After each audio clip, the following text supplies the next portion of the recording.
রাম ও নারায়ণ রাম। তো আমি আজকে পূর্বাভাস পাঠ পর্ব 2 শুরু করছি। তো চলুন দেরি না করে শুরু করি। জীবনের প্রতি অবস্থার প্রতি প্রশ্নের সমাধান কোনো ধারায় গেলে পাবে। সেই ধারা মতো যদি আমাদের জীবনের গতি চলে, তবে দর্পণের মতো সব কিছুর মীমাংসা হয়ে যাবে। অঙ্ক বা গণিতটা হলো একটা মিলতি। শরীরের নাক, কান, চোখ, মুখ সবটাই গণিতের গণনা করে রাখা আছে। হাতে রেখা না থাকলে আমরা মুঠ করতে পারতাম না।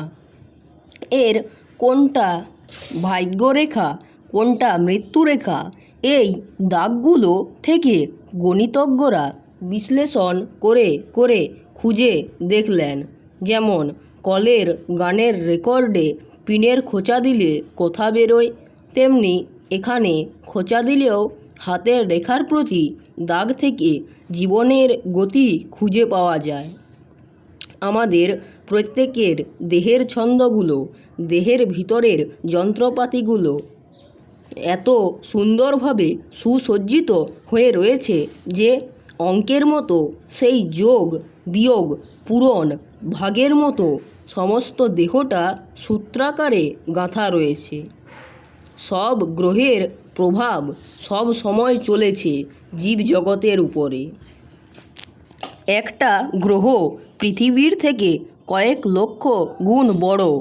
সেই গ্রহটা পাস করছে পৃথিবীর কাছ দিয়ে।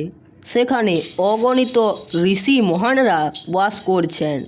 সেই গ্রহের প্রভাবটা বিস্তার হয়ে যায় পৃথিবীর সকল জীবের উপরে। সমস্ত গ্রহগুলোর উপর আধিপত্য করছেন বৃহস্পতি। সেই বৃহস্পতি থেকে যারা পৃথিবীতে আসেন, বৃহস্পতির প্রভাব সম্পূর্ণ তাদের উপর থাকবে। কোনো কুগ্রহ তার উপর প্রভাব বিস্তার করতে পারে না। বৃহস্পতি লক্ষ কোটি বছর সাধনা করেছেন। জগৎ স্রষ্টার কাছ থেকে আশীর্বাদ নিয়ে তিনি গ্রহ হয়ে থাকলেন, অমর হয়ে থাকলেন। সেই বৃহস্পতি থেকে যিনি আসবেন, তিনি শুধু উদ্ধার করবেন, অন্য গ্রহের সেই ক্ষমতা নেই। বৃহস্পতি দেখলেন, এইভাবে যদি জীবকুল আসা যাওয়া করে জন্ম মৃত্যুর মধ্য দিয়ে, তাহলে কোনো দিন তারা উদ্ধার পাবে না। গ্রহগুলো যেমন খেলছে, এদেরও তেমনি খেলাবে। বৃহস্পতি দেখলেন এক জনের বহু জীবন। যেমন একজনের 50,000 বার জন্ম হবে। প্রতি জন্মে 2টি করে সন্তানের মৃত্যু হলে 1 লক্ষ সন্তানের বিয়োগ ব্যথা সহ্য করতে হবে। বারবার এসে অ আ ক খ শিখতে হবে, বিয়ে করতে হবে, পুলে হবে। এমনি করে 50,000 জন্ম পরে মুক্তির পথ পরিষ্কার হবে। বৃহস্পতি থেকে যারা আসেন, তারা যন্ত্রে দেখার মতো সবটা দেখে নিয়ে 50,000 জন্মটা ছোট করে নেন। তারপর কলেরা বসন্তের টিকার মতো ইঞ্জেকশনটা দিয়ে দেন। বৃহস্পতি থেকে যারা অনিমা লঘিমা নিয়ে আসেন, সুর নিয়ে আসেন, তারা এই ইঞ্জেকশনটা দেবেনই। সমূহ শান্তির জন্য তারা কিছু করেন না। দুঃখ, ব্যথা, জ্বালা, যন্ত্রণা সব কিছু আস্তে আস্তে সইয়ে সইয়ে 50,000 জন্মের ব্যথা যদি এক জীবনে শেষ হয়ে যায়, তবে তার থেকে শান্তির আর কি থাকতে পারে। জীবলোকের মুক্তির পথ পরিষ্কার করতে পারেন একমাত্র জন্মসিদ্ধ মহান। যারা জন্মসিদ্ধ মহান, মাতৃগর্ভ থেকে ভূমিষ্ঠ হয়েই তাদের ক্ষমতা স্বতঃস্ফূর্তভাবে প্রকাশিত হতে থাকে।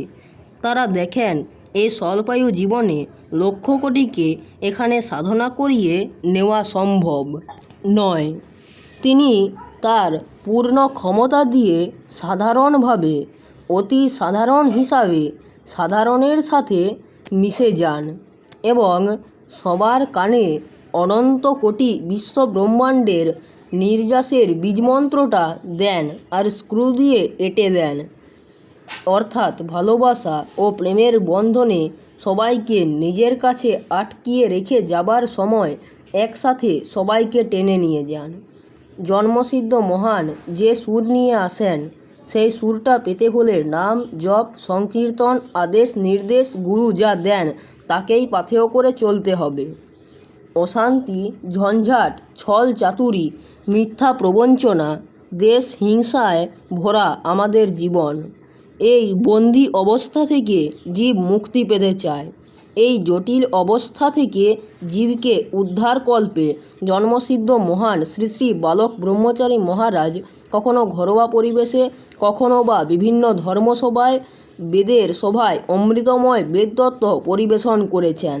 শ্রী শ্রী ঠাকুরের ব্যক্তিগত নির্দেশ মতো তার সেই অমৃতময় বেদতত্ত্ব ছোট ছোট পুস্তিকা আকারে প্রকাশের গুরুদায়িত্ব তারই প্রতিষ্ঠিত অভিনব দর্শন প্রকাশনের উপর অর্পণ করেছেন।